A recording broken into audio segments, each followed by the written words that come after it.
لا حول الله يا رب، الواحد مبقاش عارف الاصلي من المضروب. جابت القلم وحطت على دماغ الواد ده، عملت له حواجب.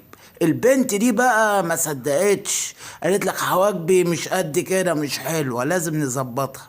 راحت بقى اشترت القلم ده وشقطته الشقطه اللي انت شايفها دي، حتى مرسوم عليها حواجب اهو عين. خلينا في المهم. وطلعت القلم وهنشوف هتعمل ايه الست المخترعه دي اللي بيطلعوا لنا حاجات غريبه جدا وعجيبه جدا بالنسبه للرجاله يعني. المهم خلينا نتفرج. جابت القلم اهو، ده شكل القلم، وقعدت بقى تفك. طبعا متقفل تقفيله ايه جامده جدا جدا جدا. ها مش هنضيع احنا الوقت، احنا في فك القلم كل ده للدرجه دي؟ حلو قوي الكلام ده. وقالت تجرب بقى. ما تخافيش ما تخافيش، ها